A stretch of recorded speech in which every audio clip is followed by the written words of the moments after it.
Құрметтім, қалдарыңыз қалай? Сіздермен Нәзік Жан каналы. Бүгінгі тақырып балаңызға қандай сөздерді айтуға болмайды. Осы жайлы ақпарат бере кететін боламын. Алдымен каналыма тіркеліп, лайк басып, пікір қалдыра кетіңіз. Жаман айтпай, жақсы жоқ деген қанаттыға қақтырмай, тұмсықтыға шоқтырмай, мәпелеген балаңыз өскенде бетіңізден алып, сөзіңізді тыңдамаса, немесе әлжуаз шешім қабылдай алмайтын қорқақ болса, не істей аласыз? Салыңыз суға кетіп, күніңізді тек күрсінумен өткізесіз бе? Бұл да басқа келген бір пәле ғой. Осы орайда 10 пәленің 9-ы тілден деген аталы сөзді талай рет естіген боларсыз. Бүгін осы тұрғыда әңгіме өрбітсек дейміз. Ой, біздің баламызға не айтпай жүрміз. Күнде қатты ашумен жарым ес, миғұла, оңбаған деген сөздерді де айтып қалатынымыз жасырын емес. Алайда ата-ананың балаға айтқан сөзі дұға, тілек есебінде кетіп, қабыл болып кетуі әбден мүмкін екенін білесіз бе? Алла елшісі оған Алланың игілігімен сәлемі болсын былай деді: өздеріңе де, балаларыңа да, мал-мүліктеріңе де лағнет шақырмаңдар. Әрі бұл Алладан сый тілейтін уақыт мезгілімен сәйкес келіп қалмасын, өйткені Алла сендердің дұғаларыңды қабылдауы мүмкін. Иә, ата-ананың сөзі баланың болашағына әсер етуі мүмкін. Балаңызды қандай нәрсемен сипаттасаңыз, ол соған бейім болады. Өзіңіз суми, топас, нақұрыс деп ұрсып алып, ертең ештеңе түсінбейтін адам алдыңызда тұрса, оған неге сондайсың деп ренжуге хақыңыз жоқ. Себебі сіздің сөзіңіз, өз-өзіңізді ұстауыңыз оның өміріне әсер етеді. Сондықтан біз сізге мамандардың сараптамасынан өткен балаға айтуға болмайтын сөздер тізімін жасадық. Бірінші, сенің қолыңнан түк келмейді, әкел өзім жасаймын.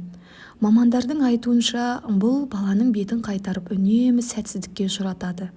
Ол өзін ақылсыз және икемсіз сезінеді және алдағы уақытта үлкендер тағы ұрсады деп өзі біліп жаңа іс бастай алмайтын болады. Сол себепті оның жасаған әр ісі мейлі қате, тіпті мүлдем пайдалануға жарамайтын болса да, оны үнемі қолдап отыру керек.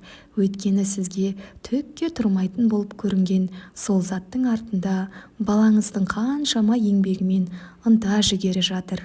Ал еңбек бағалануы тиіс, солай емес пе? Сондықтан жарайсың балам, сенің қолыңнан келеді. Тек мына жерін келесі жолы былай жасасақ болады екен деп жол көрсетіп жіберуіңіз керек. Екінші, ұста, тек тынышталшы. Кішкентай баланың қызықпайтын дүниесі жоқ. Ол дәл қазір сізге 25 машинасын немесе қоршағын алып бер деп жылап тұр. Сіздің шешіміңіз қандай болмақ?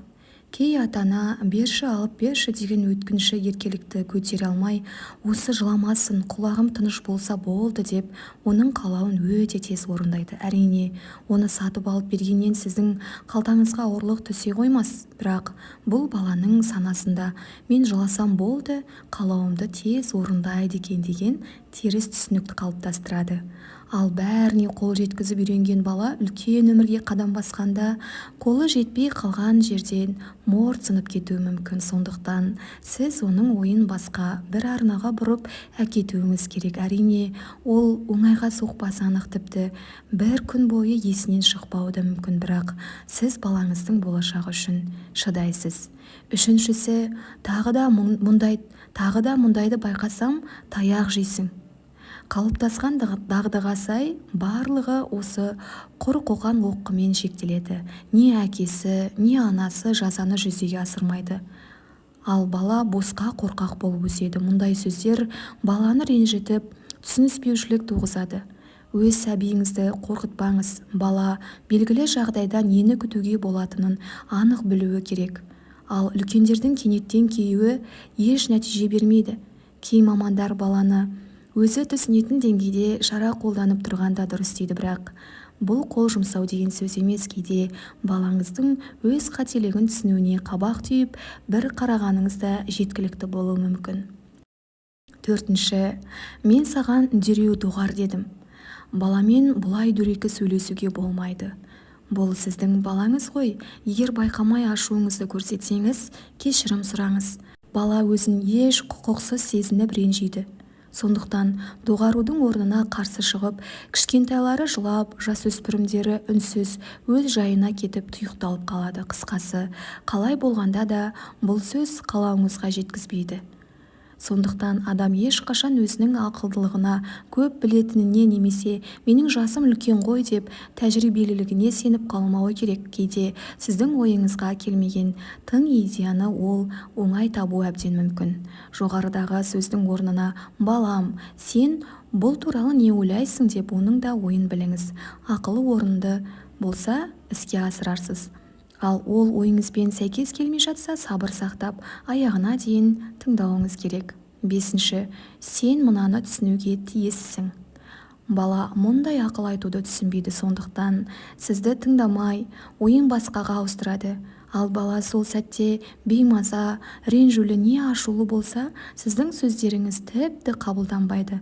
Оның да адам екенін, белгілі бір уайымы, ойлап жүрген өз мәселелері бар екенін ұмытпаңыз. Сондықтан сіздің ең дұрыс деген ақылыңызды да ол сол сәтте түсіне алмайды.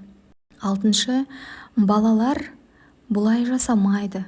Мұндайды жиі қайталайтын ата-ана балада белгілі бір стереотип қалыптастырады. Кейін ересек өмірінде есейген жігіт өз сезімін, іс-әрекетін лайықсыз деп ойлайды. Ал қыздар өзін ерлерге арналған кәсіппен айналысамын, не ұқыпсызбын деп үнемі бір нәрсеге көңілі толмай өзін кінәлі сезініп жүреді. Сондықтан бұл ақылды жалпылама түрде емес, өз балаңыздың бойындағы қасиеттермен байланыстыра отырып айтыңыз.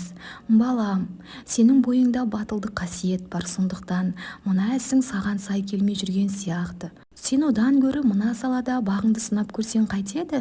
Мен сенімен біргемін, әрдайым қолдаймын деп айтыңыз. 7. Бекерге уайым қайғыға салынба. Мүмкін балаңыз үшін бұл бекер нәрсе емес шығар. Өзіңіздің балалық шағыңызды есіңізге түсіріңіз. Балаңыз машинасыз қалғаны үшін, не шаршылардан жасалған үйшігі бұзылғаны үшін ашуланып ренжуі мүмкін. Оның кішкентай әлемінде дәл машина мен үйшік ең маңызды нәрсе болар. Баланың мәселелеріне селқостықтарыңызды көрсете отырып, сіз оның сенімін жоғалтып ала аласыз және болашақта өз балаңыздың күрделі мәселелері туралы білмей қалуыңыз мүмкін. Мұндай жағдайда балаңыздың деңгейімен ойланып, ол уайымдап отырған мәселеге де селсоқ қарамайтыныңызды көрсетіп, шешу жолын бірге іздестіріп көріңіз. Мысалы, машинасының дөңгелегі сынып қалса, жаңасын сатып алып бере саламын деп емес, оны қалпына қалай келтірсек екен деп ойлану керек. 8. Менің денсаулығымды ойлашы. Аналар бұл сөзді балаларына жиі айтады, бірақ айтыла берген сөздің қадірі кетіп, шынында жағдайыңыз нашарласа, бала сіздің сөзіңізді әдетінше қабылдамайды. Ол анасының бұл сөзін тек оның тентек болмау үшін айтып отыр деп ойлайды. 9. Жоқ, біз мұны сатып ала алмаймыз. Ақша жоқ, қымбат. Балаға бәрін қатар сатып алуға болмайтынын түсіндіру қиын. Бірақ сіздің мұндай сөзіңізден егер ата-анасында ақша болса, дүкенді толығымен сатып алуға болады деген мағына шығады. Бала бұл сөзді дәл солай түсінеді. Одан да мұндай ойыншық сенде бар, көп тәтті жеген зиян деу жақсырақ шығар. Түсіндіру әрқашан қиын, бірақ бала ата-анасының неліктен мұны сатып алып бермейтінін түсінуі қажет. 10. Жұрттың баласы. Біздің бір әдетіміз бар ғой, баламыз тілімізді алмай, көңілімізді қалдырса, ана өзің секілді Сәлиманың баласын қараш, қандай ақылды, ана Еркіннің ұлын қараш, жазуы маржандай деп өзгенің балаларымен салыстыра кетеміз. Жұрттың баласы шынымен де ақылды шығар, бірақ ол біздің баламыз емес қой. Біздің баламыз алдымызда отыр және ең жаманы не екенін білесіз бе? Ондай сөздерді естіген балаңыз дәл қазір өзін ең ақылсыз, ең жаман балаға балап отыр. Бала санасында мен жаманмын, ата-анам маған разы емес, мен нашармын, мен төменмін, мен ондай бола алмаймын деген ойлар қалыптасып үлгерді. Жігері жасыды, талабы мұқалды. Ол өсіп емес, іштей өшіп отыр. Құрметтім, осы берілген ақпараттар бойынша баламызды барынша жақсы жаққа, батыл, тәрбиелі, ақылды болып өсуіне ықпал етейік.